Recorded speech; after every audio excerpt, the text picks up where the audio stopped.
Radio J. 15h, 16h30. Cyrielle Sarah Cohen. Bonjour à toutes et à tous et bienvenue sur Radio J. Ravi de vous présenter cette 100e émission de l'année aujourd'hui jusqu'à 16h30 avec mon invitée, journaliste, réalisatrice, écrivaine et conférencière française, popularisée pour ses ouvrages de développement personnel, La clé de votre énergie.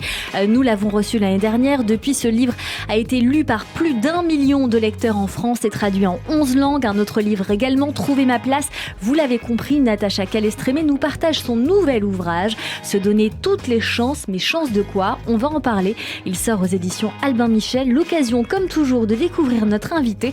Aujourd'hui en direct live sur nos plateformes streaming, radioj.fr et sur Radio J. 15h, 16h30. Cyrielle Sarah Cohen.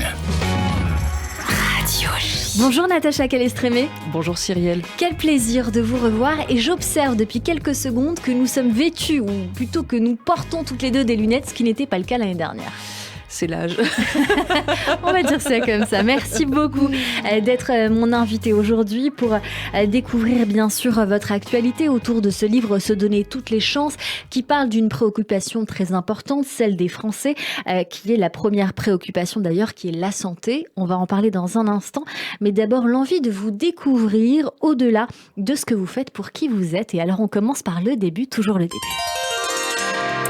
Natacha Calestrémé, vous êtes née en 66 à Bordeaux. Vous avez grandi avec vos parents et votre sœur jumelle. De souvenir, je crois savoir qu'il y a une autre sœur. Vous allez me corriger si je me trompe. Quel genre de petite fille étiez-vous et quel genre d'enfance vous avez eu ? J'ai la chance d'avoir des parents qui sont très portés par, très intéressés à la nature, et donc c'était sans arrêt des promenades pour découvrir la mer, mais aussi les végétaux.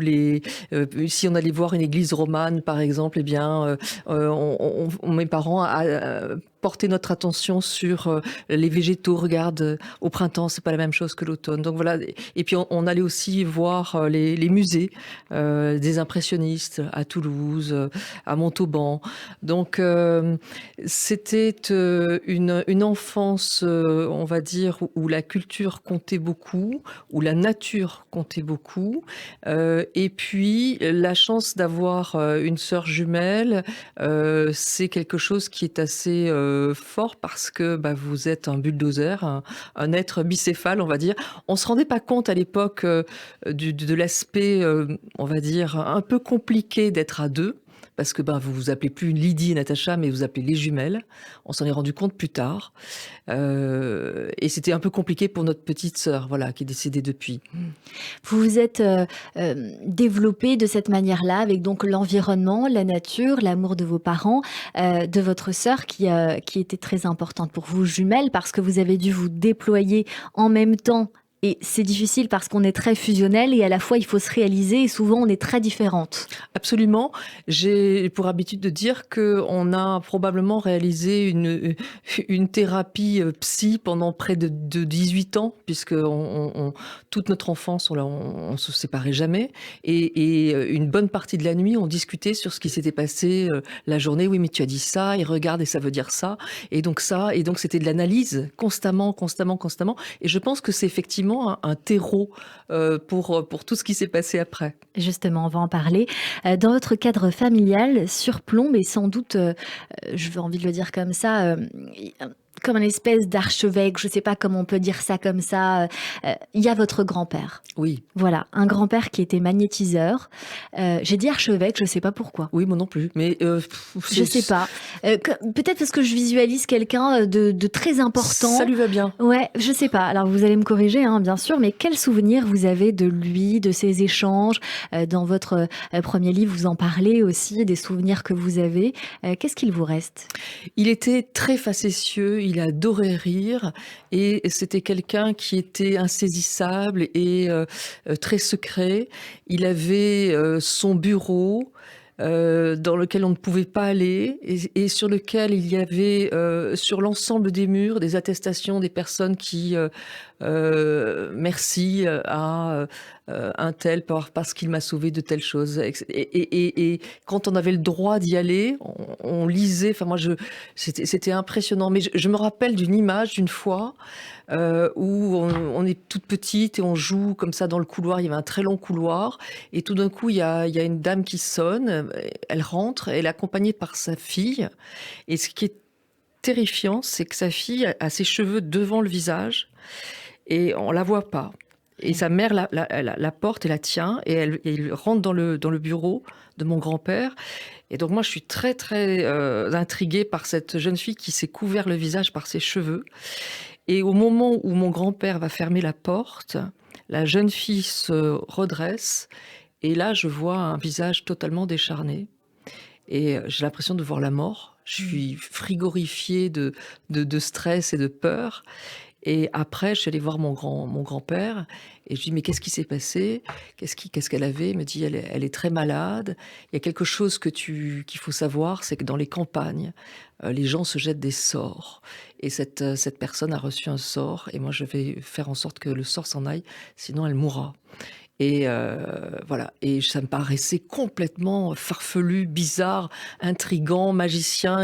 Et c'est pour ça d'ailleurs, Cyrielle, que j'ai eu à cœur après, à travers mes études et puis mes recherches surtout et mes lectures, d'aller vraiment vers le cartésianisme parce que je dirais que ça m'a à la fois effrayée et en même temps je me disais c'est pas possible, ça n'existe pas tout ça. C'était donc un moyen de vous rassurer, d'aller vers quelque chose de plus cartésien. Et alors quel parcours scolaire vous avez eu ? Je vous pose ces questions mais pour une bonne raison évidemment, Natacha Calestrémé. Moi je suis autodidacte, donc j'ai fait un bac D, donc c'est mathématiques et sciences de la nature. Ensuite j'ai très vite compris que ce qui m'intéressait c'était le journalisme et puis en lien avec la nature. Et j'avais ce projet de créer les héros de la nature, qui était une collection de documentaires pour mettre en valeur des personnes qui donnaient leur vie pour sauver une espèce. Et je me suis dit, comment je peux faire pour gagner du temps ? Il faut que je me forme. Et donc, j'ai fait un BTS, publicité et communication, qui a absolument rien à voir avec tout le reste. Voilà. Et après, j'ai lu. Je suis vraiment autodidacte. Mais tout ça ne fait que servir. Vous allez certes passer par la publicité, vous allez ensuite devenir journaliste, vous allez d'abord démarrer avec la presse écrite, puis en tant que rédactrice rédactrice, et on écrit des sujets, en grosso modo, pour les gens qui nous écoutent, pour France 2, France 3, TF1, vous allez réaliser des films documentaires pour quasiment toutes les chaînes de télévision. Sauf Canal+, on peut dire ça comme ça, oui. Sur les chaînes hertziennes, avec donc 3 thèmes de prédilection qui se justifient à la vue de ce que vous venez de nous dire, la protection de l'environnement puisque vous avez grandi dans la nature, la santé et le bien-être. Donc tous ces thèmes sont importants pour vous. Vous devenez membre de la Société des explorateurs français, des journalistes écrivains pour la nature et l'écologie. Et vous avez d'ailleurs donné régulièrement des conférences sur ces sujets. À ce titre également, vous avez collaboré sur Magazine, Quotidien et réalisé la série documentaire Les héros de la nature pour France 5 et une vingtaine de chaînes étrangères. C'était important pour vous de mettre en lumière des portraits d'hommes, de femmes qui, à travers le monde, agissent pour la protection de la biodiversité. Mais est-ce que vous trouvez aujourd'hui qu'on en a encore assez fait à l'heure où les poubelles sont dehors ?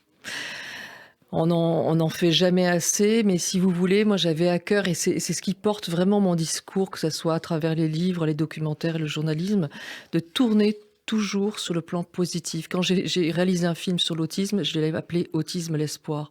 En fait, c'est toujours ouvrir vers des choses positives. Quand j'ai écrit pour effectivement montrer ces animaux, ces espèces animales qui sont réduites à néant, eh bien c'est par le prisme des personnes qui les sauvent. Et c'est pour montrer leur réalité, la réalité des choses que vous voyez, que vous observez comme une journaliste qui vient donc informer et donner les choses en l'état. Et c'est très important, j'y tiens. C'est un travail qui est salué par une dizaine de prix. 31 films documentaires au total que vous avez dédiés, vous l'avez dit, non seulement à l'autisme, à la mortalité des abeilles, au réchauffement climatique ou encore aux phénomènes inexpliqués. C'est en 2011, la Société française de production Bonne Pioche et la chaîne de télévision M6 vous confient, sur une idée originale de votre mari Stéphane Alix, la direction d'une série intitulée Enquête extraordinaire. Pourquoi d'abord on vous l'a confié ? Pourquoi on a pensé à vous ? Comment ça s'est passé ? Alors en fait, il y a une chose un petit peu drôle. L'idée de Stéphane Alix, mon mari, au départ, il me dit: «Tiens, faisons ça ensemble». On le propose à Bonne Pioche. Bonne Pioche le propose à M6 et on a un nom catégorique. L'avantage, c'est que, en fait, le côté novateur de la chose, c'est que on voulait apporter un regard cartésien. On voulait ce soit des médecins, des psychiatres qui se penchent en fait sur ces domaines et pas monsieur et madame Irma. Voilà. Et pour la petite anecdote, quand le projet a été proposé au patron d'M6, le lendemain où Bordeaux a gagné la Coupe du Monde au foot, et tous les projets qui ont été proposés le lendemain sont passés. Ouais. Et donc, parce qu'il y avait une espèce d'émulation, de joie. Parce qu'ils étaient bourrés.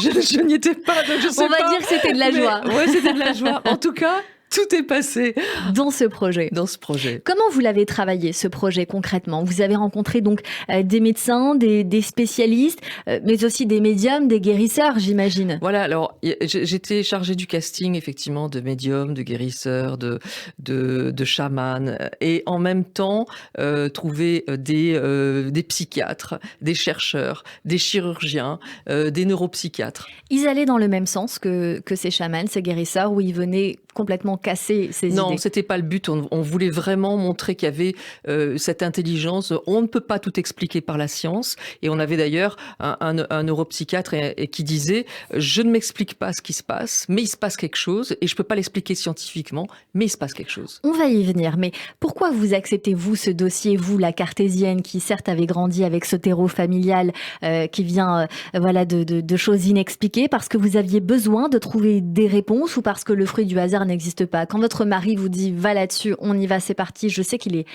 très motivant pour vous et qu'il a même les idées que vous n'avez pas forcément avant lui et que vous acceptez. Tout à fait vrai. Alors, pourquoi vous y allez? Je crois qu'à cette époque, j'ai réalisé que une de mes missions, si je peux dire ça un peu humblement, c'est justement de faire le pont entre quelque chose de très scientifique et quelque chose qui ne l'est pas. Et qui vous rassure aussi. Vous allez découvrir alors qu'il existe une autre manière de se soigner, Natacha Calestrémé, ce en complément de la médecine, je vais dire des docteurs, si je peux dire ça comme ça, oui, au moins c'est clair pour les gens, la médecine traditionnelle. Oui. Cela arrive alors que vous êtes au lit, obligé d'être au lit, vous avez une hernie discale. Double hernie discale. Voilà, c'est un moment dur dans votre vie. Je peux même pas être, même allongé, debout, assis, il n'y a pas une douleur, il n'y a pas une position où j'ai pas mal. Et là, vous vous dites: je me souviens de quelque chose qu'on m'a expliqué, qu'on m'a raconté, peut-être que ça peut m'aider. Pourquoi? Parce que vous n'arrivez pas à trouver l'issue dans la médecine dite classique? Je vais voir un médecin en premier lieu. La médecine classique, elle est incontournable, donc je vais les voir en premier. Et il me guérit pas. Et puis je vais voir aussi un psy. Et puis je vais faire des différentes séances, des choses différentes. Et ça ne vient pas à bout de la douleur. Et c'est là où, effectivement, je me souviens de ces thérapeutes un peu spéciaux qui ont partagé avec moi des pratiques, et je me dis: et si j'essayais? Et c'est ce que vous allez faire. Un temps plus tard, vous allez vous faire connaître donc par le grand public en janvier 2020 avec ces 2 livres, La clé de l'énergie, 22 protocoles pour vous libérer émotionnellement, fournis par des chamans, des guérisseurs que vous avez donc rencontrés. C'est un livre qui vous a donc inspiré, vous donnez des clés pour protéger son énergie, pour la retrouver, mais aussi pour se sortir de ce schéma un peu cathartique, si je peux dire ça comme ça. Un autre livre aussi, Trouver ma place, où vous dites que finalement, pour trouver sa place, c'est la recette du bonheur. Trouver sa place. C'est pratiquement toujours, lorsqu'on a un souci, quand on n'est pas bien dans la société, dans sa peau, dans son couple ou dans sa famille, c'est pratiquement toujours une histoire de place. On n'a pas été regardé par la même façon par notre père. On a peut-être notre mère nous a traités différemment. Peut-être que dans notre travail, on ne s'estime pas à notre vraie place. On mériterait mieux. Donc tout peut se relier à un problème de place. Dans la foulée, évidemment, et même je vais dire un peu avant, vous êtes passionné par les polars. Donc j'imagine que dans ces polars, il y a toujours cette histoire de place. Vous faites finalement toujours ce pont, même dans ces polars qui vous passionnent à la base et que vous allez écrire, puisqu'on vous dit: il y a quelque chose à faire entre le rationnel, l'irrationnel. Ces livres ont eu un grand succès, notamment Le Testament des abeilles, Le voile des apparences, Les racines du sang, Les blessures du silence. Et vous allez vous pencher sur la santé, créer et présenter une émission sur les chemins de la santé, diffusée sur une chaîne de télévision. Aussi également, vous allez participer à une émission qui s'appelle Ça commence aujourd'hui de Faustine Bollaert sur la chaîne de Télé France 2, sortir ces deux livres que je viens d'évoquer. Et alors aujourd'hui, Natacha Calestrémé, un peu comme une évidence, j'ai envie de dire, ce livre Se donner toutes les chances, qui selon moi vous rassure aussi encore une fois, parce que vous êtes allé chercher 4 spécialistes, 4 experts qui viennent finalement un peu confirmer ce en quoi vous avez cru d'une manière plus scientifique. Absolument. C'est-à-dire qu'au moment où j'écris La clé de votre énergie, c'est parce que je l'ai expérimenté moi-même. J'ai d'abord fait pendant 3 ans, j'ai proposé des ateliers où le corps médical est venu se former. Donc c'est ce qui m'a aussi rassurée. Je me suis dit, il y a quelque chose que je peux partager. Mais après, je me suis dit, mais finalement, ces techniques, ces pratiques et qui sont non conventionnelles, eh bien, comment finalement, est-ce que c'est du grand n'importe quoi? Est-ce qu'on peut le rattacher à quelque chose de scientifique? Et c'est là où je me suis rendu compte que finalement l'OMS et l'INSERM ont recensé plus de 400 pratiques autres et ils les ont répertoriées sous 4 groupes différents. Vous voulez que je vous dise un petit peu? Exactement. Alors, le premier ordre, c'est les médecines biologiques, donc celles qui reposent sur tout ce qui est végétal, minéral et animal. Exemple, aromathérapie, fleurs de bac, phytothérapie, naturopathie, voilà, etc. Ensuite, il y a les thérapies manuelles, ostéopathie, shiatsu, voilà. Chiropractie, ostéopathie, massage, kinésithérapie, absolument. Ensuite, il y a les médecines de la psyché, donc qui s'intéressent à notre âme, à nos états d'âme, comme les psychothérapies, toutes les thérapies psychocorporelles, EMDR, EFT, méditation aussi, l'hypnose. Voilà. Et puis la dernière, ce sont les médecines complètes qui reposent en fait sur une philosophie, une approche globale qui considère notre corps, mais aussi notre psyché, notre environnement, nos ancêtres, voilà, et même l'énergie. Voilà. Et là, c'est par exemple la médecine chinoise, l'Ayurveda. Voilà.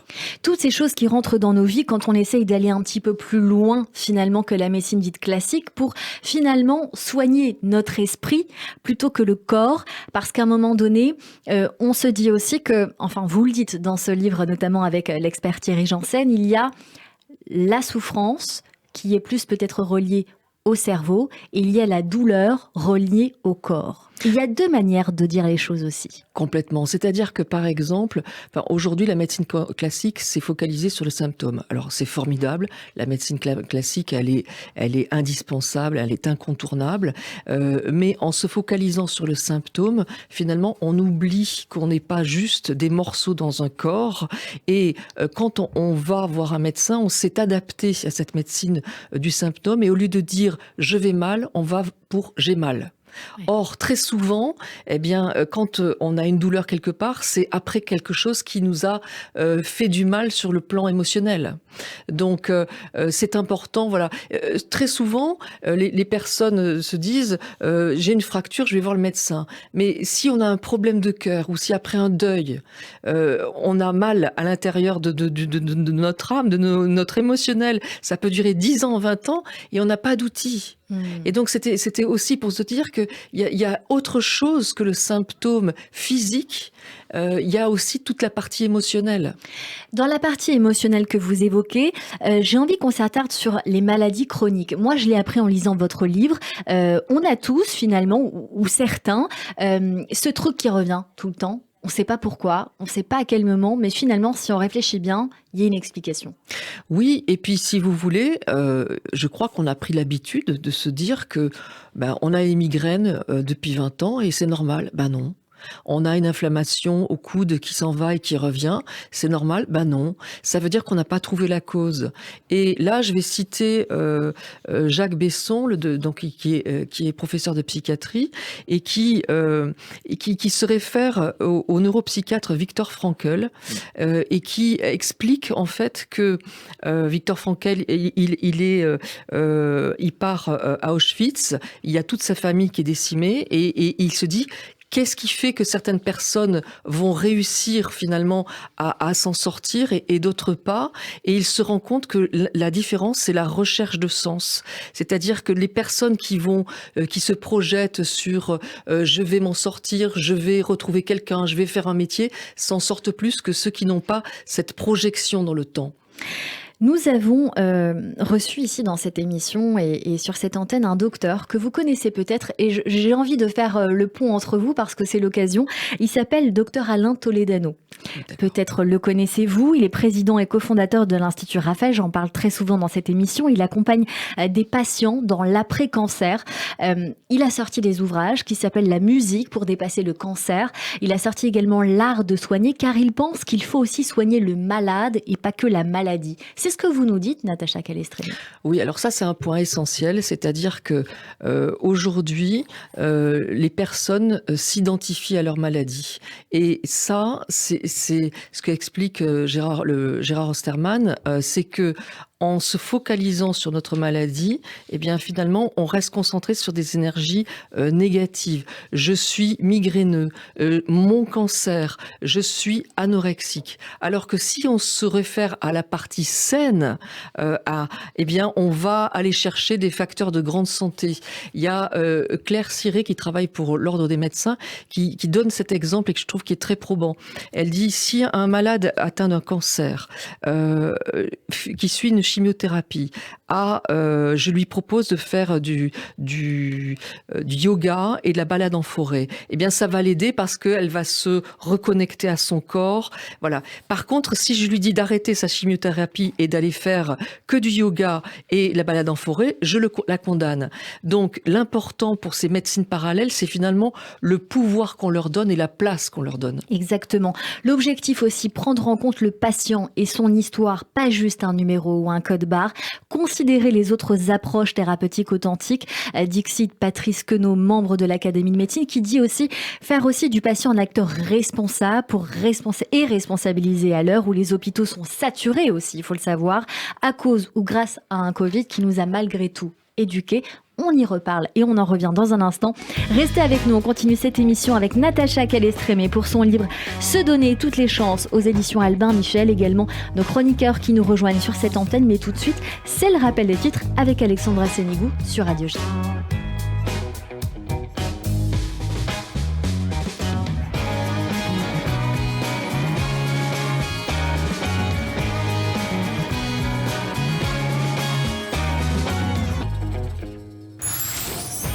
16h30, Cyrielle Sarah Cohen. Radio J.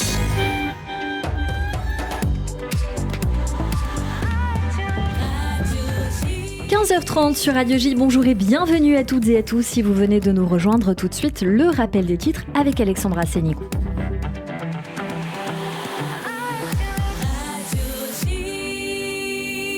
Rebonjour Alexandra. Rebonjour Cyrielle. À la une de l'actualité en Israël, le ministre de la Justice Yariv Levin met en garde la Cour suprême contre toute intervention visant à annuler le nouveau compromis de la coalition sur la réforme judiciaire.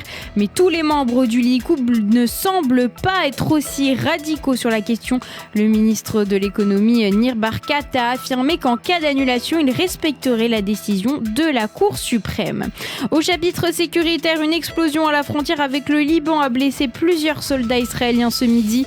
D'après un journaliste affilié au Hezbollah, une mine aurait explosé. Une enquête de Tsahal est en cours pour découvrir plus de circonstances. En France, Emmanuel Macron joue la carte de l'apaisement après le passage en force de la réforme des retraites. Les oppositions déposent aujourd'hui des recours devant le Conseil constitutionnel pour tenter d'invalider le texte. Le chef de l'État qui sera demain l'invité des journaux télévisés de 13h de TF1 et France 2. La guerre en Ukraine, le Premier ministres japonais Fumio Kishida se rend aujourd'hui à Kiev, une première depuis le début de l'invasion russe. Il est le seul dirigeant membre du G7 à ne pas encore être allé en Ukraine depuis le début du conflit. Et merci beaucoup Alexandra Sénigou, on vous retrouve à 16h pour le journal complet. Tout de suite une très courte pause et c'est la suite de notre émission avec Natacha Calestrémé et mes chroniqueurs qui nous rejoignent sur Radio J. Radio J. Radio J, le 6-9, Ilana Ferradian. Bonjour Evital. Bonjour, Boker Tov, Shalom Ilana. On vous retrouve tous les matins à 6h47. Et oui, Ken, avec Mila, le mot du jour, Mila Beyom. Un cours d'hébreu à l'Ulpan Écuge, info sur écuge.fr.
Radio J. Radio J. Radio J. Radio J. 15h, 16h30. Cyrielle Sarah Cohen. De retour sur l'antenne de Radio J. Merci de passer votre après-midi avec nous jusqu'à 16h30 avec mon invité aujourd'hui, Natacha Calestrémé, pour son livre Se donner toutes les chances aux éditions Albin Michel. Vous signez ce livre, Natacha, avec 4 médecins qui valident cette médecine complémentaire dont vous nous parlez. Un collège d'experts sous forme d'interviews. Qui sont ces éminents experts qui vous accompagnent sur ce livre et comment et pourquoi vous les avez choisis ?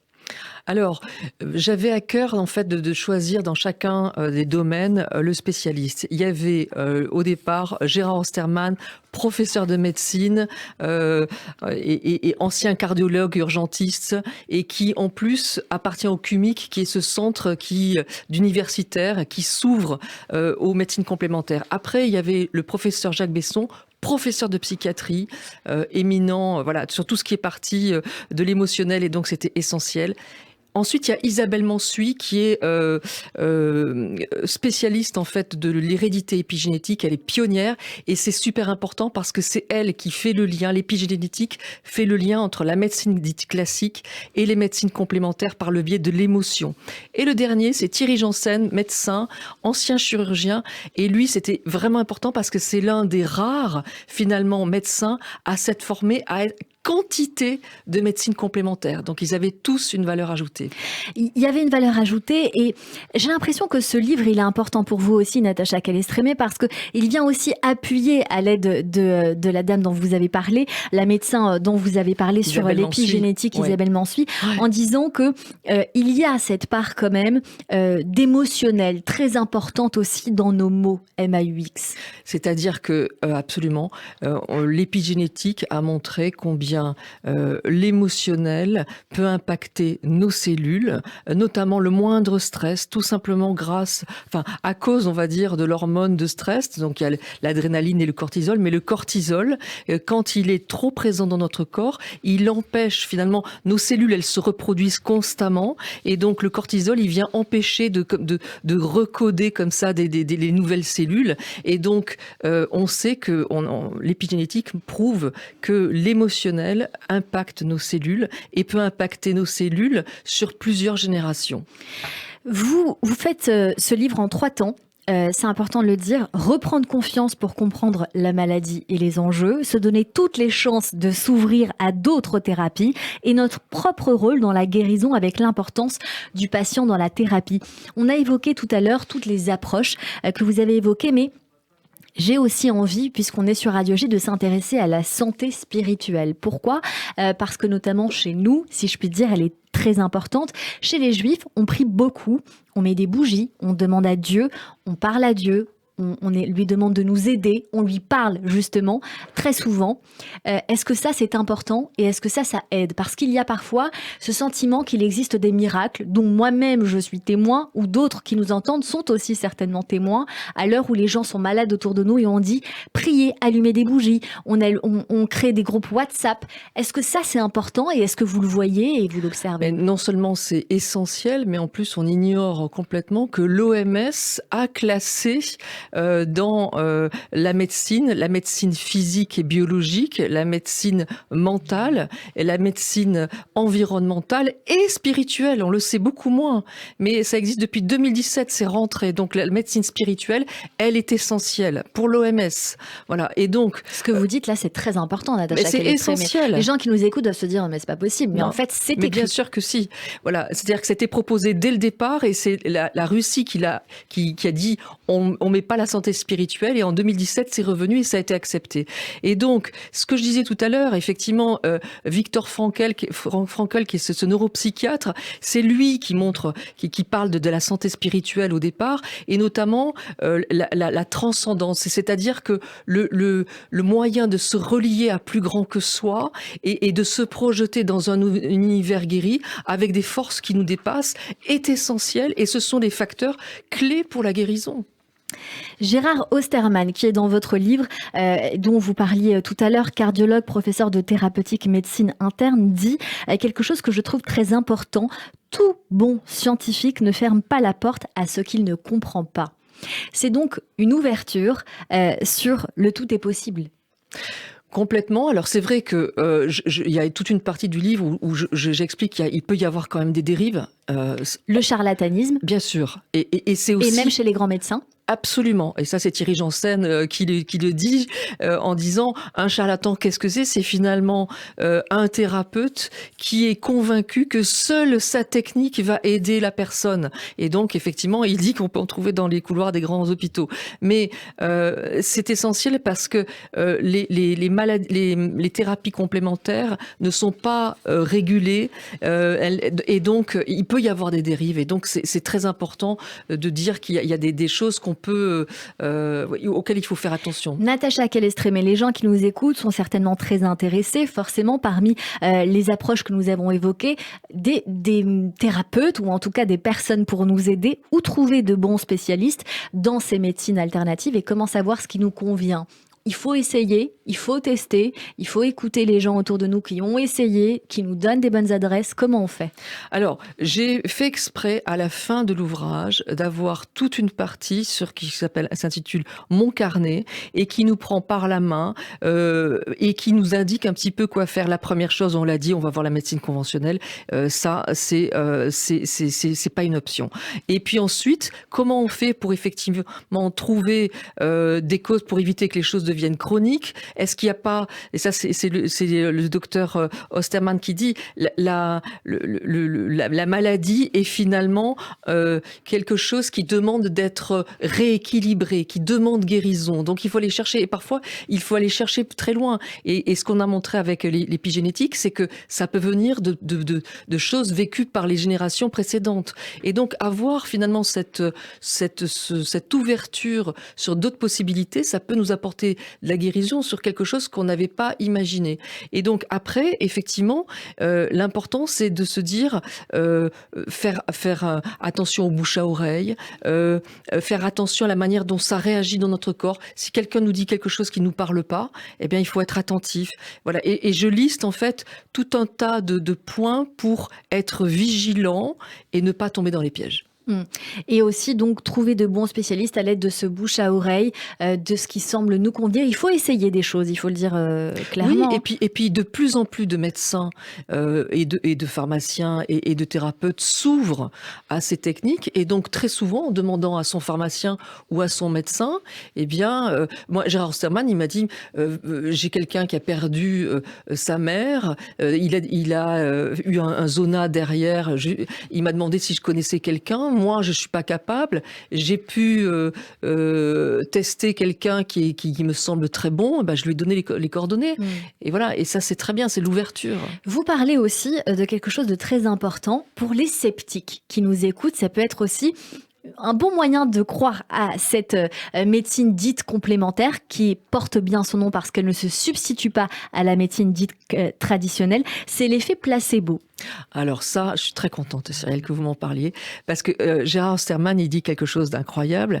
Il est à l'université, il est prof de médecine, il a ses étudiants, et il dit la médecine classique et les médicaments sont validés par de la magie. Et donc, il m'a expliqué ce qu'il voulait dire par là, c'est-à-dire qu'en fait, aujourd'hui, un médicament, pour qu'il soit mis sur le marché, on va prendre 2 groupes de malades. Un, on va lui donner le médicament, et l'autre groupe, on va lui donner un placebo, c'est-à-dire une substance sans effet thérapeutique. Mais c'est pas une substance vide de sens, parce que il y a une croyance d'attente. C'est-à-dire que si le médecin, si le patient sont convaincus qu'ils prennent le bon médicament, eh bien cela suffit pour que 30% des malades guérissent, et ça c'est la moyenne pour l'effet placebo. Dans le cas de dépression et dans le cas d'arthrose, ça monte à 90%. Et donc il dit, c'est assez étonnant, c'est que finalement on estampille scientifique le médicament alors qu'il est validé par quelque chose que l'on n'explique pas, quelque chose qui se passe dans la tête et qui fait que s'il y a une croyance d'attente, si on croit que ça va nous aider, eh bien, on peut, dans minimum 30% des cas, voire 90% guérir. Et je crois que là, on a dit beaucoup de choses. On a presque tout dit, Natacha Calestrémé. Il y a un sondage qui dit que 86% des Français déclarent avoir une bonne image des médecines douces, mais seulement 44% se sentent bien informés. C'est une étude qui date de 2019. J'imagine que ça un peu évolué depuis, mais là je pense qu'on a compris bien de choses. Cette étude-là, elle date de décembre 2022, donc 2022. C'est très récent. Très bien, et ben au moins on a des chiffres, mais avec ce que vous venez de nous dire, on peut pas dire qu'on n'est pas bien informé. Là on a pas mal de choses. Moi je fais partie de ceux qui pensent que dans le doute il vaut mieux croire, c'est pareil avec Dieu pour certains, donc c'est tant mieux. Le professeur Patrice Queneau, membre de l'Académie de médecine, dit « Je souscris pleinement, presque mot à mot, à l'esprit et à la forme de ce livre, indispensable à la compréhension d'une médecine holistique, intégrative et réconciliée, seule capable d'offrir aux malades toutes ses chances. » Un dernier mot sur le livre, Natacha Calestrémé. Et c'est vraiment pour cette raison, et ça me touche que vous l'ayez cité, c'est pour cette raison que j'ai écrit ce livre, c'est que vraiment je me suis dit, réconcilions ces médecines, arrêtons de cliver et donnons ainsi aux patients toutes ses chances. Et c'est bien conclu. Dans cette partie d'émission, on poursuit ensemble, évidemment avec vous, Natacha Calestrémé, parce qu'on a envie d'aller encore plus loin dans votre découverte et découvrir toute la culture du moment ou d'avant, selon vos goûts. Et mes acclamations, mon enthousiasme, viva notre bienfaiteur! Olé! Olé! Olé! Et tout de suite, Hélène Kuttner nous emmène au théâtre. Bonjour Hélène. Bonjour Cyrielle, bonjour Natacha Calestrémé, que j'écoute de toutes mes 2 oreilles. Bonjour à toutes et à tous. Alors, chère Natacha Calestrémé, cette chronique spectacle, elle est pour vous parce que justement, vous n'avez pas le temps d'aller au spectacle, mais ça peut peut-être venir, et je dois dire que j'ai eu vraiment le grand plaisir, à travers tous vos podcasts qui sont en ligne, de vous écouter. Alors, se donner toutes les chances, se réconcilier avec soi-même, se libérer de son moi toxique pour vivre plus sereinement, plus librement. C'est ainsi que vous nous engagez à mieux vivre, et ça fait du bien. Alors, il y en a un qui n'a pas exactement vécu cela. Il s'appelle August Strindberg. C'est un auteur suédois. Et en 1888, il écrit une pièce qui est nommée Créancier, un drame bourgeois en forme de thriller psychologique qui observe 3 personnages, 2 hommes et une femme, qui s'entre-déchirent à petit feu jusqu'à la catastrophe finale. C'est la psy qui me... Voilà. Alors, ce qu'il y a d'intéressant, c'est que Strindberg va s'inspirer de sa propre vie. Parce qu'en fait, au Danemark, en 1888, il passe ses vacances avec sa femme, Siri von Essen. Il loge dans le château d'une comtesse qui est administrée par un jeune et beau jeune homme qui vient de Bohême. Et Strindberg soupçonne d'être ce beau jeune homme, d'être évidemment l'amant de sa femme. Il est fou de jalousie. Il écrit sa pièce en 15 jours dans une rage qui lui fait extérioriser toute sa souffrance. Il écrit à son éditeur français, écoutez bien, « Aimez donc les créanciers. C'est mon ouvrage le plus mûr, saturé d'observations psychologiques. Là-dedans, vous trouverez la femme, vampire, charmante, fat, parasite, entre parenthèses, transfusion d'âme, c'est-à-dire qu'elle prend l'âme des hommes, aimante, tendre, fausse mère, enfin la femme, entre guillemets, à mon sens. » Oui, en fait, c'est une observation très intéressante et très dure de la femme qu'on voit là. Strindberg est d'ailleurs considéré depuis, je crois, le 19e siècle comme un auteur ouvertement misogyne. Oui. Alors, effectivement, il se revendiquait comme ouvertement misogyne. C'est vrai qu'il écrit tellement bien parce que son théâtre est mondialement connu. Il a écrit d'ailleurs Mademoiselle Julie. Et ce qu'il y a de passionnant, c'est que la misogynie de l'auteur, elle s'exprime à travers ses personnages, masculins comme féminins, et qu'il va démonter de manière cinglante les mécanismes de domination et de prédation dans le couple, les schémas de possession basés sur la crainte, sur la jalousie, sur l'angoisse. Pour lui, c'est simple, les rapports humains sont des combats, car les êtres humains sont inégaux psychiquement, voyons, et le combat peut s'achever par un meurtre psychique. Dans Créancier, justement, que monte Philippe Calvario au théâtre de l'Épée de Bois à la Cartoucherie de Vincennes, Adolphe et Thekla sont un couple d'artistes en vogue. Adolphe est un peintre, sculpteur, c'est le deuxième mari de Thekla qui est écrivaine, parce que dans l'Europe du Nord, on divorçait déjà au 19e siècle, alors que Thekla, elle, rayonne de succès et vit de manière mondaine. Adolphe sent sa carrière décliner, il se sent vidé. C'est alors que Gustave, le deuxième mari de Thekla, réapparaît. Le ver entre dans le fruit, le serpent pénètre dans le couple et Gustave, cet ami, va peu à peu manipuler le nouvel époux au point de lui faire croire que finalement il n'est plus rien sur la terre et que sa femme le trompe de manière scandaleuse. Je ne dévoilerai pas la suite de l'intrigue qui procède, je vous l'ai dit, comme un thriller, parce que dans le théâtre de Strindberg, ce sont les mots, les phrases qui tuent à petit feu jusqu'à la folie. Eh bien ça, c'est bien dit. Je suis très dubitative sur ce titre. J'ai envie de comprendre pourquoi créancier, Hélène Kuttner. Moi aussi, je me suis toujours demandé, plus jeune, ce que ça voulait dire créancier. Et en fait, ces deux hommes, l'ex-mari Gustave et l'actuel Adolphe, vont réclamer à Thekla, donc la femme, leurs dettes, leurs créances. L'ex-mari s'en prend d'abord à l'actuel mari pour réclamer ce que ce dernier lui a volé, c'est-à-dire sa femme. La même femme qui est coupable, bien entendu, d'avoir volé à son actuel mari son inspiration artistique et son énergie vitale. En gros, tout ce que je t'ai donné, il faut maintenant que tu me le paies et tu vas me le payer avec ta propre vie.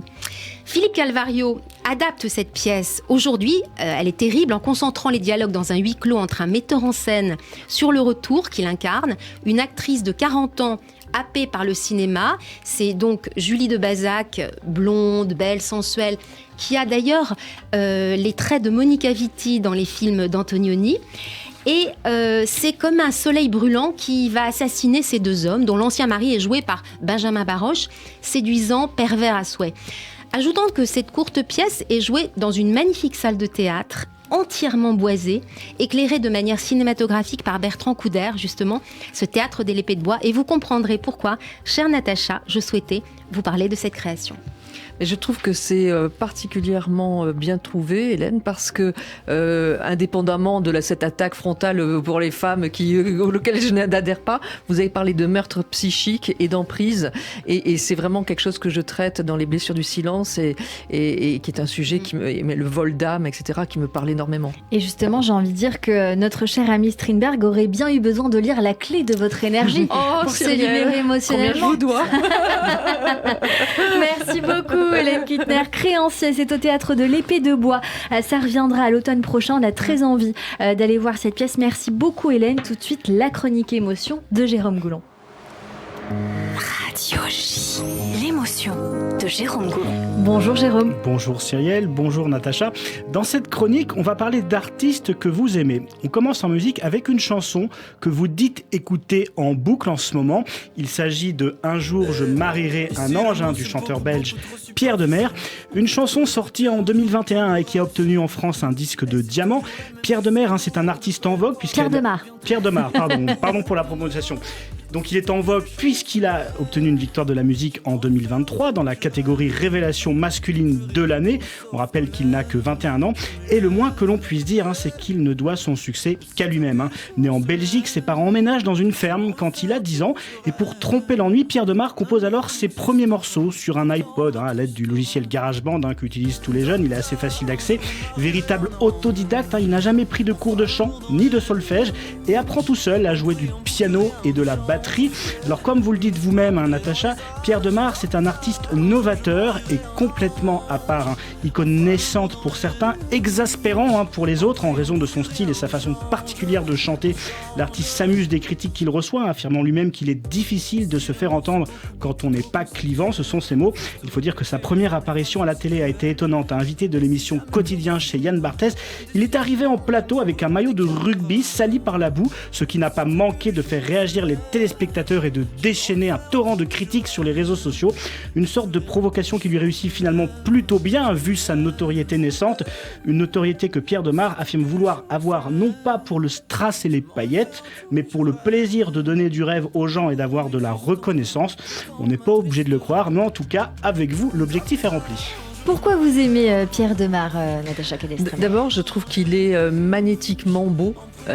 Quand on regarde ses vidéos, moi je n'arrête pas je le trouve vraiment, il y a quelque chose de magnétique, je peux pas l'expliquer. Puis après, alors je comprends mieux effectivement Jérôme, quand vous dites qu'il n'a pas suivi de cours, de chant, il a cette façon de moduler sa voix qui, moi je suis incapable de chanter s'il n'est pas en train de chanter derrière.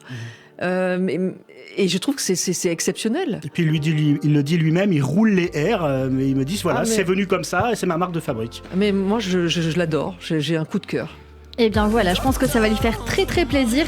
Autre artiste que vous adorez, Natacha, vous n'avez pas changé d'avis depuis l'année dernière et voilà, vous êtes fidèle, ça c'est clair. C'est Clara Luciani, Jérôme. Oui, et en particulier la chanson Tout le monde sauf toi, présente dans le nouvel album de la chanteuse Un cœur encore, sorti en novembre dernier. Une chanson que vous aimez, Natacha, parce que je vous cite, elle revendique de ne pas faire comme les autres. Et s'il y a une artiste qui n'est pas comme les autres, c'est assurément Clara Luciani, dont l'histoire est assez émouvante. Dans son enfance, la petite Clara est une jeune fille très solitaire. À 11 ans, elle mesure déjà 1m76, ce qui lui vaut de nombreuses moqueries de ses camarades. Elle est notamment surnommée la tige ou la grande perche. Je vous laisse imaginer, vous parliez de psychique, les dégâts que ça peut causer dans la tête d'une enfant.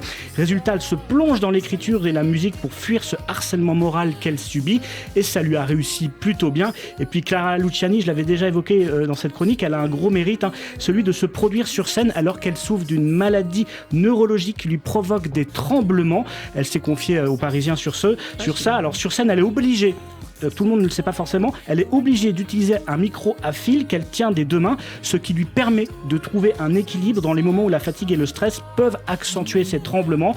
Je vous le concède, quand on ne le sait pas, ça ne saute pas forcément aux yeux. On le voit, Clara Luciani, une artiste qui n'a pas toujours été épargnée, mais heureusement pour elle, le talent, la combativité et la persévérance sont parvenus à faire tourner la roue du bon côté. Il faut dire qu'elle a su se donner toutes les chances, ce qui n'est pas sans rappeler le titre de votre dernier livre.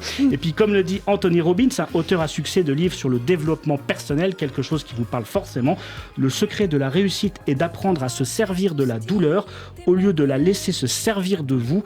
En agissant ainsi, vous contrôlez votre vie, sinon c'est votre vie qui vous contrôle. Moi, j'ai envie de dire, une épreuve est toujours un cadeau mal emballé. Voilà, il y a toujours quelque chose à comprendre. Au moment où on le voit, c'est pas joli, et puis finalement, avec un peu de recul, on se rend compte qu'il y a un vrai cadeau. On quitte la musique et on passe à la littérature avec l'un de vos livres préférés, Natacha Calestrémé. Oui, il s'agit de La Décision de Karine Thuil, un livre sorti le 2 février dernier qui nous offre une tragédie contemporaine passionnante et pleine d'émotions.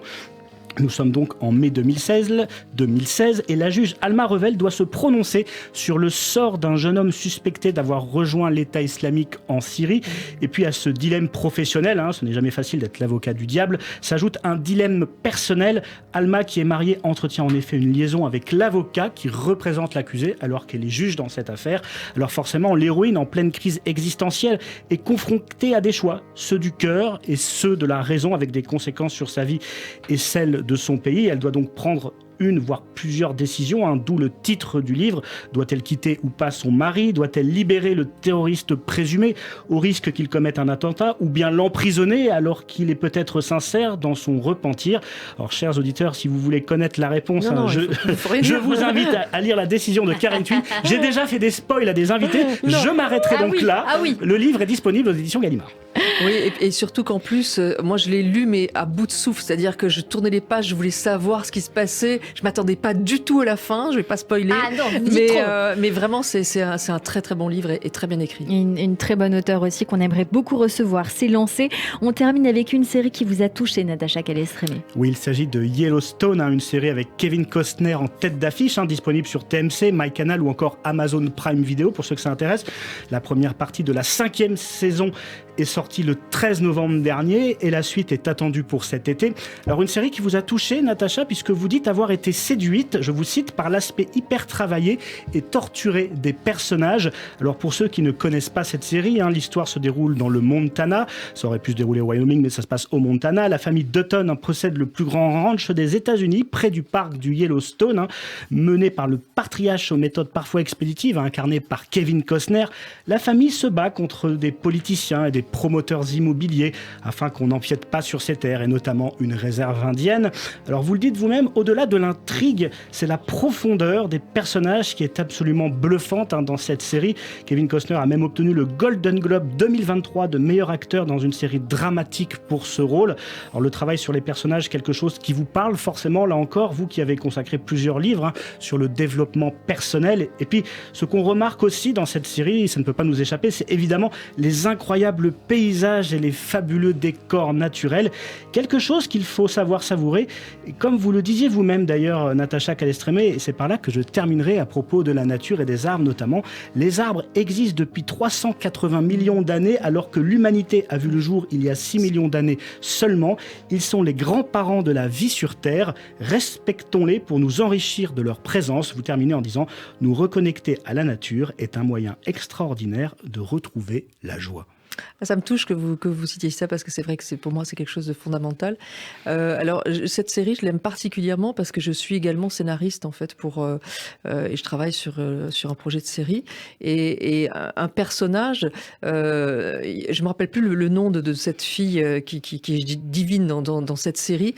Elle est mauvaise, elle est méchante, elle est horrible et pourtant on l'aime et je trouve que le travail d'un scénariste c'est de pouvoir faire aimer les gens à travers leurs défauts. Et parce qu'on a tous des défauts et quand j'écrivais pour les héros de la nature, je me suis rendu compte que pour rendre héroïque quelqu'un, il faut le rendre faible, il faut montrer ses défauts, ses travers, parce que sinon on s'identifie pas. C'est ça. Donc on est tous faillibles. Donc moi la première, et donc voilà, essayer de trouver à l'intérieur de soi des défauts, des choses, et pour pouvoir se faire aimer malgré tout. Merci Natacha, merci beaucoup Jérôme Goulon. Vous restez avec nous, on revient bien sûr dans un instant avec le coup de fourchette de Jordi qui vous cuisine Natacha sur Radio J. Également le tac au tac, notre coup de cœur du jour et notre experte Nathalie Daudrieux. Vous restez avec nous, une petite pause et puis c'est la suite avec le journal de l'info également. Restez connectés sur Radio J.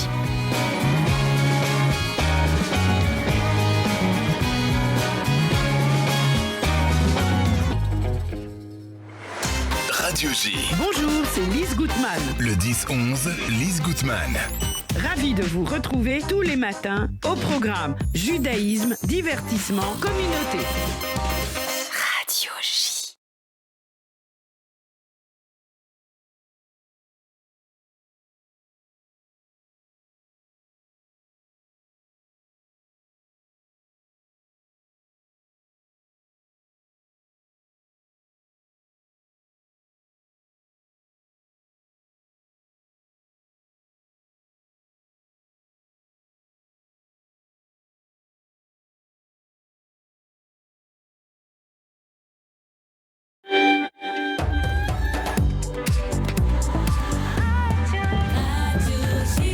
Il est 16h sur Radio J. Bonjour et bienvenue à toutes et à tous. Tout de suite, le journal de l'information avec Alexandra Sénigo.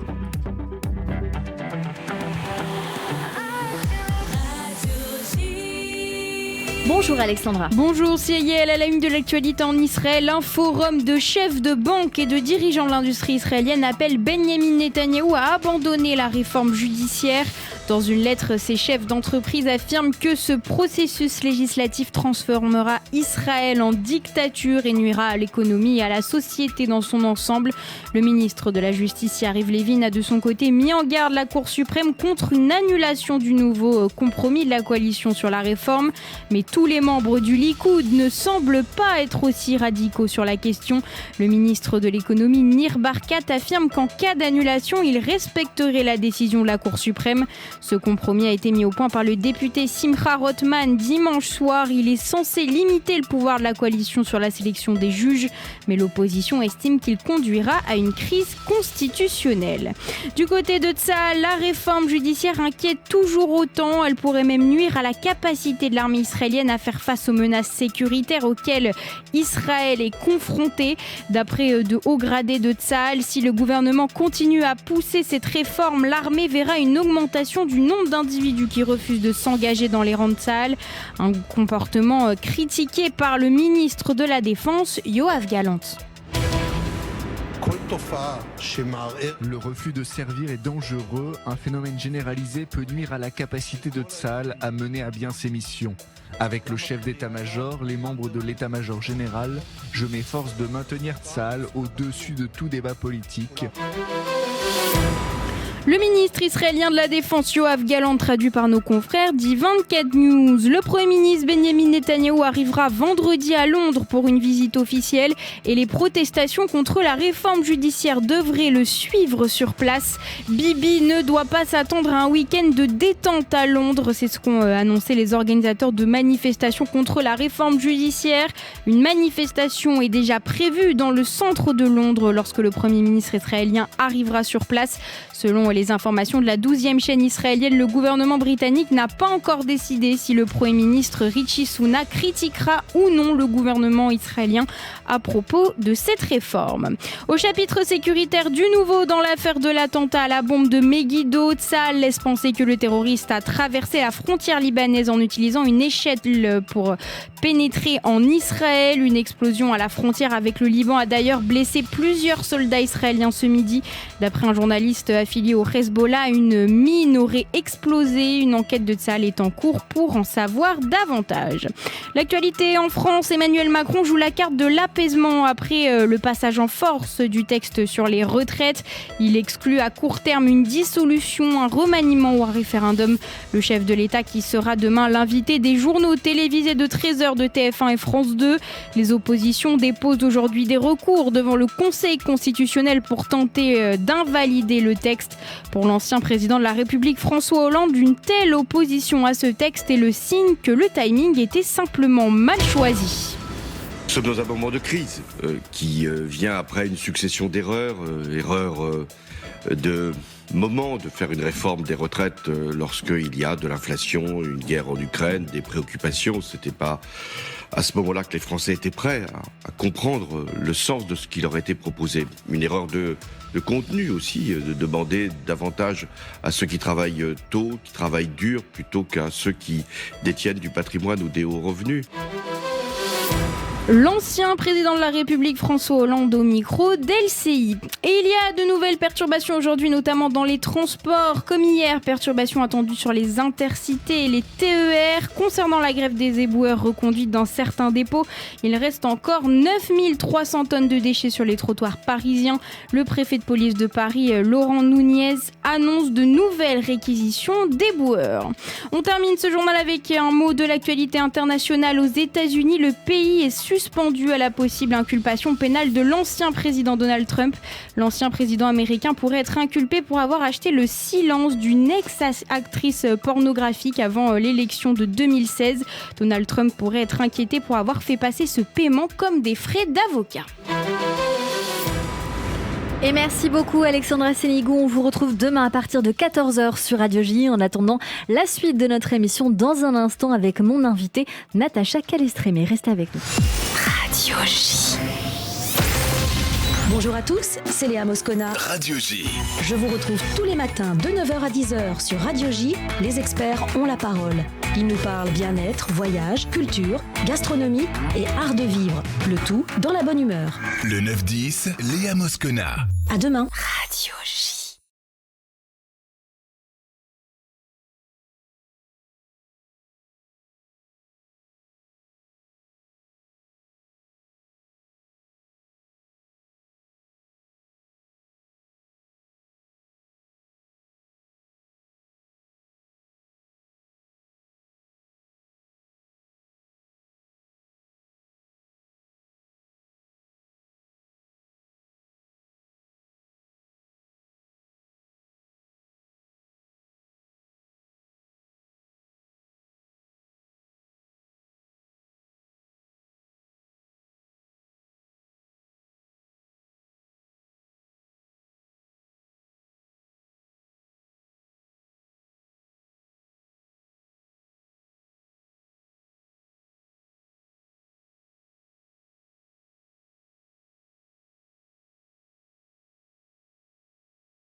Radio J. Radio J. Radio J. Radio J. 15h, 16h30.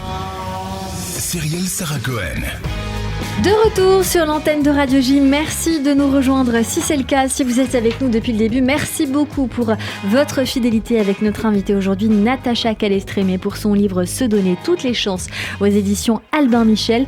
Et tout de suite, on perd pas de temps, c'est le coup de fourchette de Jordi qui vous croque sur Radio J. C'est pas grosse, c'est fin, c'est très fin, ça se mange sans pain. Je suis dilatée. Radio J. Radio J. Le coup de fourchette. Aïe. Bonjour Jordi. Bonjour Cyrielle. Bonjour Natacha Bonjour Natacha. Alors je vais mettre les pieds dans le plat et qui dit coup de fourchette dit je vais remuer le couteau dans la plaie, hein, voilà, plaie, énergie, bien-être, voilà, vous l'avez. Alors là j'avais une autre expression sur le champ lexical découvert, naître avec une cuillère en argent dans la bouche, ça fait mal mais ça n'a aucun sens, enfin dans la conversation. Bref, introduction trop longue encore une fois. Alors Natacha, on commence tout de suite avec votre plat préféré, enfin vos plats préférés où ça picore façon tapas, hein. On embrasse les Espagnols. Alors, il y a calamar à l'armoricaine. On embrasse l'armorique. Il y a poivron mariné au citron et à l'ail, style salade juive. On embrasse les juifs. Hein, et œufs mollets, asperges, champignons à la grecque. On embrasse Nikos Aliagas.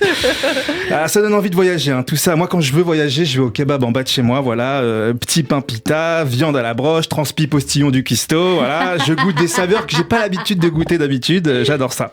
Alors, j'ai un peu regardé votre carrière, hein, Natacha. C'est fou tout ce que vous avez fait, journaliste, réalisatrice, écrivaine. Je vous trouve pure, Natacha. Vos hobbies, c'est la lecture, le jardinage, la marche dans la campagne. Voilà, j'ai essayé de m'y mettre à la marche. Bon, j'habite à Paris, donc je marche dans Paris. Là, j'ai été me balader vers le point le plus haut de Paris, le mont... Montmartre ? Non, le mont Poubelle. Le mont Poubelle à Châtelet, entre les rats et les pigeons. Bientôt va y avoir les JO. Je pense qu'on est prêt pour le 110 mètres et avec toutes ces poubelles. Voilà. Mais Natacha, faut que je vous avoue un truc. Maintenant que j'ai tapé votre nom sur Wikipédia, sur YouTube, le bien-être, le développement personnel, tout ça, j'ai des pubs qui arrivent, des annonces qui arrivent, des annonces du genre, c'est pas grave, salut, je m'appelle Thomas, tu as mal partout dans le corps, deviens coach prospère en suivant ma formation pour seulement 2 000 € sur notre site au bout de mes rêves.fr. Super, je vois de quelle pub vous parlez. Ouais. Il y en a une précisément qui arrive tout le temps. Donc je dirais pas laquelle. Ouais, j'ai des recommandations YouTube, vous verrez, c'est vraiment, Désolée. Il y a pas de souci. Alors sans transition, c'est le printemps. Voilà, je le dis, il n'y a pas de blague, c'est une info que je donne comme ça, vous en faites ce que vous voulez. J'étais pas au courant en plus, je suis contente. Bien sûr. Alors, on revient à vous, Natacha. Alors moi, Natacha, je vous ai connue tout simplement sur TikTok, sur un compte de développement personnel. Il y a des gens qui reprennent vos vidéos et qui mettent une petite musique derrière émouvante. Vous voyez, une petite musique émouvante, alors qu'il n'y a pas besoin, mais en fait, ça rajoute de l'intensité à vos vidéos. Et j'adore ce genre de vidéo parce qu'en fait, on peut mettre n'importe quelle vidéo avec une petite musique magnifique derrière. Je vais vous montrer. Par exemple, moi, je peux dire n'importe quoi. Je peux dire le printemps est là, le retour des fleurs, les oiseaux qui chantent, les beaux jours qui reviennent. Alors oui, il y en a qui préfèrent l'été, comme Cyrielle. Et est-ce qu'on lui en veut ? Non, on lui en veut pas. Voilà, ça n'a aucun sens ce que je viens de dire. Et maintenant, attention, avec la musique, ça fait ça. Le printemps est là. Le retour des fleurs, les oiseaux qui chantent, les beaux jours qui reviennent. Alors oui, il y en a qui préfèrent la saison d'après, comme Cyrielle. Et est-ce qu'on lui en veut ? Non. Et on est là pour parler de Natacha Calestrémé, voilà. Bon, évidemment, voilà, ça n'a aucun rapport. C'est bon, on peut l'enlever, merci. Alors, Natacha Calestrémé, aujourd'hui, vous êtes là pour votre livre « Se donner toutes les chances », un livre dans lequel vous donnez les bienfaits des médecines, ainsi que notre rôle qui est essentiel pour guérir. Vous avez donné la parole à des chercheurs, des médecins. Je me disais, est-ce que vous pouvez me faire un petit mot que je donne à mon médecin, comme ça, il me met votre livre en ordonnance et ensuite je me fais rembourser, on fait moite-moite, non ? C'est rigolo que vous disiez ça, parce qu'il y a quelqu'un qui m'a dit, je vais l'offrir à mon médecin. Ah bah exactement, s'il peut ensuite me l'offrir ou juste me le prescrire comme ça à la pharmacie. Voilà, une petite ordonnance, ça me ferait plaisir. C'est arrivé pour la clé de votre énergie. Ah bah d'accord, merci beaucoup Natacha. Ça arrive. C'est une dame m'a dit que ça est arrivé. Qu'elle avait que son médecin lui avait dit, avec ce que vous avez, il faut lire ce livre. Emprise, lisez ça et on en reparle. Et alors, ça a marché, elle vous a dit ? En fait, ce qui s'est passé, c'est que le médecin a pris contact avec moi et il m'a dit, pour pas avoir de problème avec l'ordre des médecins, je prescris votre livre sur ordonnance. La personne revient en disant, j'aimerais bien faire les protocoles et là, je m'exécute. C'est pas moi qui ai proposé, c'est la dame qui m'a demandé. C'est génial. Et donc, les protocoles, il les a pris pour lui et il les fait. Et c'est un médecin généraliste ? C'est un médecin généraliste du côté de Limoges. Vous avez eu beaucoup de témoignages sur votre site internet. Vous en donnez quelques-uns, Natacha Calestrémé. Est-ce qu'il y en a un précisément qui vous vient en tête et que vous avez envie de raconter, quelque chose d'assez dingue où vous avez, à l'aide de vos protocoles, aidé les gens à se libérer émotionnellement de certaines choses? Alors, je vais plus parler du nouveau parce que j'ai pour habitude de dire que j'écris dans l'espoir que cela aide au moins une personne. Et je dois dire que parmi mes éditeurs, il y en a un dont la maman est très gravement malade, elle est vraiment sur la fin de sa vie. Et il m'a dit, on était en train de finaliser le texte, et il me dit, pendant tout le week-end, je lui ai lu Se donner toutes les chances. Et ça va me donner l'émotion. Et il m'a dit, elle s'est relevée. Il y a quelque chose à l'intérieur d'elle qui a repris goût à la vie. Et j'ai dit, ce livre, finalement, il peut ne pas sortir. Il a déjà rempli sa mission avant qu'il soit sorti. C'est très joli. Merci Natacha. Et merci Jordi. Oui, je suis encore là. Bonsoir. C'était une belle transition. Vous avez créé un moment d'émotion après le rire. Exactement, voilà. Et je voulais conclure. Voilà, merci beaucoup à vous, Natacha Calestrémé. Jordi, on vous retrouve sur jordi.journaux sur les réseaux sociaux. Et puis une prochaine date, j'espère, à venir. On vous retrouve également en podcast sur le YouTube de Radio J, radioj.fr et sur toutes les plateformes d'écoute de l'émission. À mardi prochain sur Radio J et à jeudi aussi. Et à jeudi avant mardi. Super, à jeudi. Au revoir. Radio J. 15h, 16h30, Cyrielle Sarah Cohen. Et tout de suite, on va passer avec vous à la séquence tac au tac. Vous devez vous en souvenir, Natacha Calestrémé, 10 réponses, 10 questions. Je ne sais pas si elles ont changé depuis, elles ont un petit peu évolué. Mais au pire, c'est l'occasion de voir l'évolution. On y va, c'est parti. La recette de l'amour, Natacha Calestrémé, qu'est-ce que c'est ? L'écoute de l'autre sans s'oublier. Le ou les sujets qui vous préoccupent le plus en ce moment ? La planète. Si vous pouviez changer de peau, vous seriez qui ou quoi ? Un animal. un animal qui serait pas en danger, je l'espère. Oui, un animal. Un oiseau pour voler très loin et être au-dessus des choses et prendre du recul sur les choses. Quel est le plus beau compliment qu'on puisse vous faire ?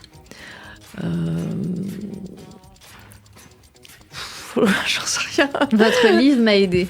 Oui, le plus merci d'être, de m'écouter. Voilà.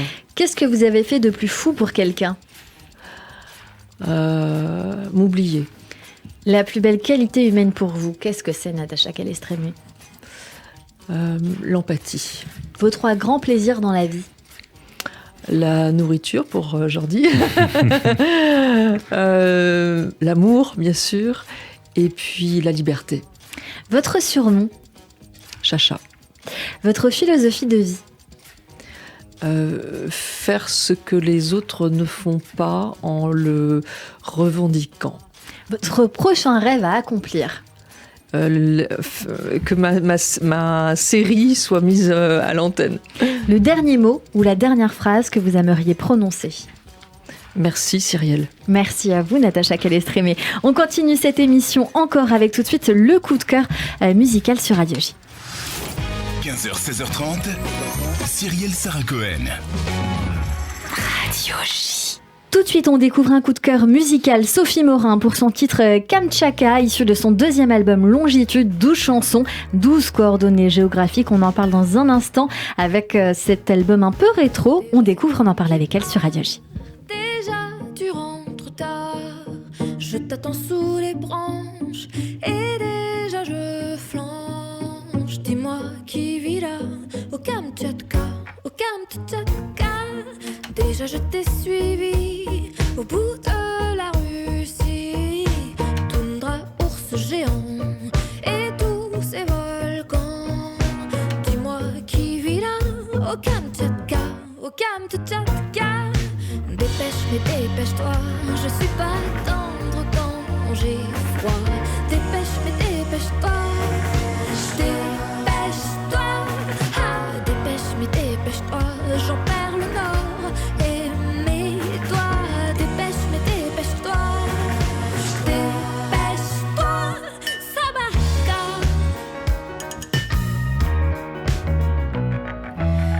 Ta bourse, tes liards, c'était pas du caviar. Si j'ai gardé au cou ce châle de Moscou, je n'ai plus que ça au Kamtchatka, au Kamtchatka. Dépêche, mais dépêche-toi, je suis pas tendre quand j'ai froid. Dépêche, mais dépêche-toi, dépêche-toi. Ah, dépêche, mais dépêche-toi, j'en perds le nord.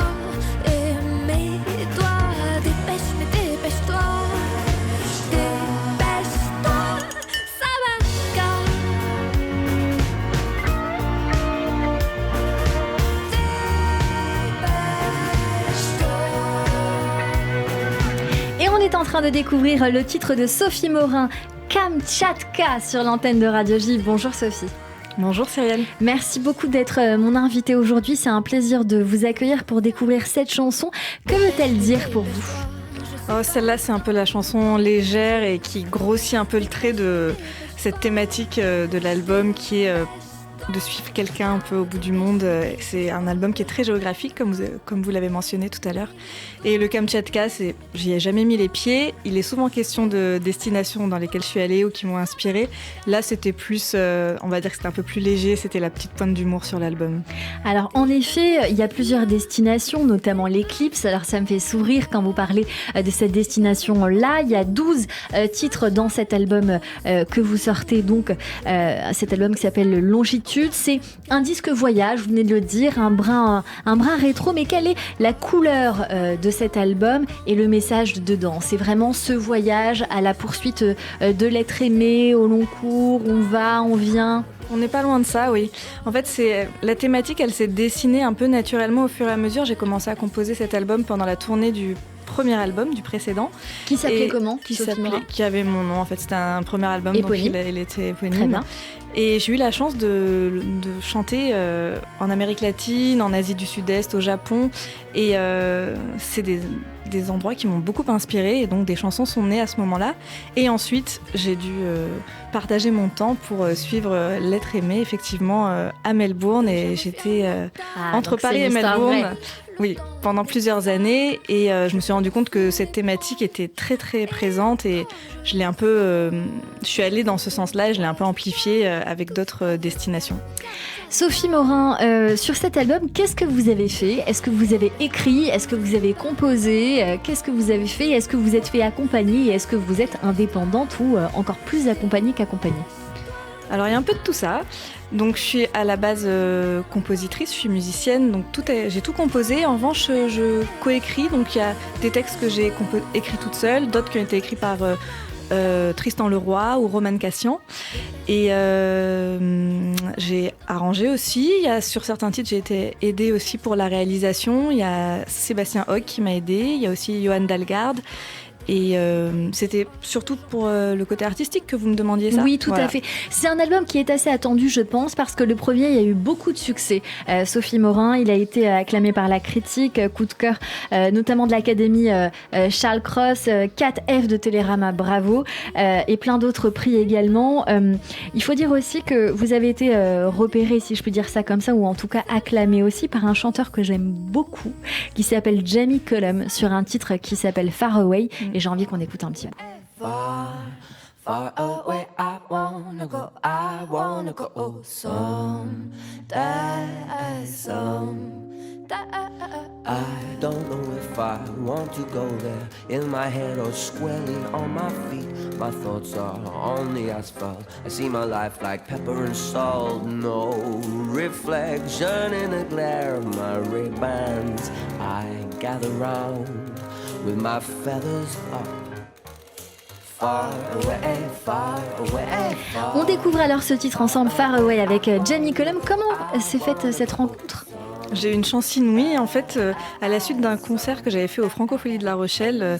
On avait envie de donner à ce titre-là, qui était le single de mon premier album, j'avais envie de faire un duo, en fait. Et mon producteur de l'époque, qui s'appelle Sébastien Saucé, que je remercie encore pour ça, m'a dit qu'est-ce qui te ferait le plus rêver? Donc j'ai dit d'abord Paul McCartney et ensuite Jamie Cullum, parce que je voulais que ce soit quelqu'un à la fois qui soit chanteur et pianiste, parce que c'est un duo de chanteurs et de pianistes. Voilà. Donc je voulais pouvoir faire un 4 mains et chanter avec quelqu'un. Et j'ai eu cette chance incroyable que Jamie accepte, et surtout il a été en plus très, très classe, parce que c'était une chanson à moi, donc il a bien accepté de s'approprier, et ensuite il m'a invité à chanter avec lui sur sa tournée française, donc j'ai fait ses premières parties à la suite de ça. Vous avez fait d'autres premières parties aussi, Vanessa Paradis à l'Olympia, première partie de Zazie, vous avez fait d'autres artistes et beaucoup de concerts. Je tiens à dire que vous avez aussi composé un ciné-concert pour le Forum des Images, produit et interprété des génériques de documentaires, écrit des arrangements pour la maîtrise de Radio France et participé à différentes lectures musicales auprès de Julie Depardieu et d'autres artistes. Et vous avez encore signé des chansons pour Zaz et Gata et Luce. Donc voilà, tout ça, ça se raconte. Qu'est-ce qui nous attend prochainement? Des concerts, je crois. Oui, il y a une date très importante, c'est le Café de la Danse, le 5 avril. Je suis très très contente de pouvoir jouer dans cette salle que j'adore. J'ai joué une fois déjà, et on va pouvoir. Il y a une scénographie assez travaillée sur cette tournée, donc je suis très contente de pouvoir présenter ce décor dans de telles conditions. Et il y aura aussi des invités et Babette en première partie. Eh bien, c'est lancé. 31 mars également pour ceux qui peut-être sont à Lyon, à tout bout de champ. Également d'autres dates à Ramatuelle le 11 juillet et puis le Festival Off d'Avignon le 23 juillet prochain. Merci beaucoup Sophie Morin d'être venue nous voir sur l'antenne de Radio J. On va continuer à vous suivre de près sur les réseaux sociaux. Merci d'avoir été notre coup de cœur sur Radio J. Tout de suite, le portrait de notre invité.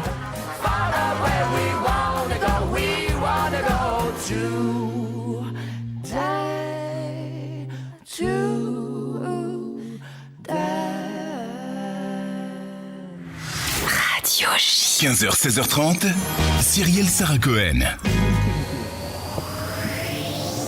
Radio J. Radio J. Le portrait psychologique.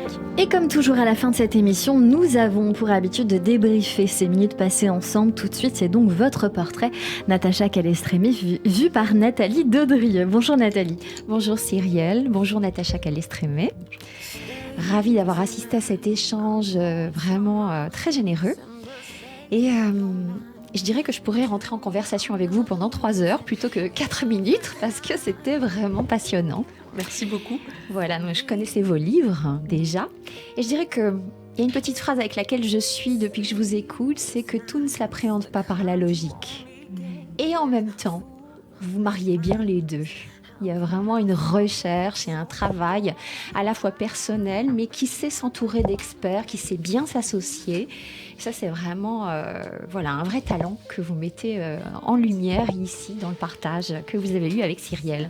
Il y a des mots qui reviennent souvent, s'ouvrir, bien sûr, diffuser l'information, transmettre, protéger aussi. C'est un peu ça qui m'est venu contre les dérives de ce monde un peu méconnu. Il y a vraiment la sensation que ce climat familial dont vous venez, dont vous avez hérité, vous avez effectivement préparé à ça. Et malheureusement, et heureusement en même temps, vous prenez le mouvement antagoniste, mais ça vous rattrape. Complètement. Voilà, c'est comme s'il y avait un besoin d'allier les deux. Non, ça revient sur le chemin, ça retape à la porte. C'est assez impressionnant. Alors, il y a un lapsus avec le grand-père magnétiseur. C'est le mot archevêque qui vient. Je ne sais pas pourquoi. Eh ben moi, je ne sais pas pourquoi, mais j'étais depuis l'entrée dans ce studio avec la carte du pape dans Tarot. Étonnant. Qui est donc une figure, très religieuse, spirituelle. C'est ça. C'est ce que j'ai voulu dire. Dans l'arcane, et moi j'étais vraiment avec cette carte. Et quand tu as dit archevêque, j'ai été traversée par un frisson. Et en fait, il fait le pont entre le ciel et la terre. Il est porte-parole lui aussi de la parole divine. Et il fait le pont entre le haut et le bas. C'est très émouvant ce que vous dites. Je l'aurais pas sorti s'il n'y avait pas eu le lapsus, mais je me suis dit c'est trop gros pour que je le garde. Je vais vous dire, Nathalie, je sais pas si c'est un lapsus, mais bon, on en parlera hors antenne parce qu'on n'aura pas le temps, mais bref. Ça plantait le décor du monde de l'invisible. C'est très intéressant et c'est vrai que Cyrielle est très intuitive et je pense que c'est pas anodin. Non, sinon je l'aurais peut-être gardé pour moi, mais je me suis dit bon, allez, je le partage. Et puis, il y a effectivement un aspect un peu plus analytique qui est, dès le départ dans votre enfance, votre quotidien, plutôt, je dirais, vos nuits avec votre sœur jumelle. Donc, creuser, chercher, fouiller, c'est déjà la journaliste en herbe qui fait œuvre et qui se dévoile. Et je dirais que il y a aussi cette dyade que vous formez. C'est moi qui mets le mot dyade, mais c'est peut-être pas comme ça que vous l'avez senti, mais c'est comme ça que je le perçois à travers mes filtres. C'est aussi se différencier, sortir des amalgames faits et de la confusion. C'est aussi ce que vous faites dans votre parcours professionnel et journalistique. C'est mettre en lumière ce qui est à trier, qu'est-ce que je garde pas. Et c'est comme si c'était déjà hérité de votre parcours de petite fille qui devait apprendre à accoucher d'elle-même et naître à elle. C'est très beau ce que vous venez de dire. Je vais rester là, moi. Je vous ai dit, on pourrait parler très longtemps. On peut rentrer en conversation pendant 3 heures. Mais voilà, c'est un peu ça qui m'est venu. Et donc, un fil rouge direct avec ce qui a teinté votre enfance et qui peut-être émotionnellement vous donne tout de suite l'envie de mettre du positif dans tout. Je me suis interrogée sur cela parce qu'il y a facilement le mot espoir qui vient. Les lundis espoir aussi, que je connais. Et puis donc ça m'a connectée tout de suite à cette blessure qui est peut-être un déclencheur important, la double hernie discale dont vous parlez, qui vous cloue au lit et qui vous donne accès, je dirais, à un défi de croissance. Ça pourrait être vu comme une épreuve lourde, qui l'a peut-être été parce que très souffrante, mais il y a comme un challenge relevé. Et c'est vraiment en ça que vous saisissez l'opportunité. Et donc, évidemment, je dois faire très court. Il y a une phrase d'Alfred de Musset, et j'ai l'impression que vous faites ça au travers de votre partage. C'est « Je ne sais pas où va mon chemin, mais je marche mieux quand ma main serre la tienne ». Oh, c'est très beau. Alors merci de nous tenir la main. Merci de me la tendre, cette main, et je la saisis. Et merci beaucoup Nathalie Dedrieux pour ce très joli mot de la fin. On vous retrouve tous les mardis sur l'antenne de Radio J. On finit avec ce joli mot. Natacha Calestrémé, vous êtes venue nous voir pour ce livre Se donner toutes les chances aux éditions Albin Michel. Merci beaucoup pour cet échange. Un mot de la fin. L'espoir est créateur de guérison et c'est de Gérard Osterman. Merci beaucoup Natacha Calestrémé, merci Nathalie Dedrieux, nos chroniqueurs, merci à l'artiste Sophie Morin d'avoir été mon coup de cœur sur l'antenne de Radio J, à la réalisation audio et vidéo aujourd'hui Benjamin Arnaud. Merci à toutes et à tous de nous avoir suivis. Rendez-vous demain avec la grande Sophie sur Radio J. On fixe te répéter, les hommes, les femmes sont si cruels. Et c'est jamais comme au cinéma.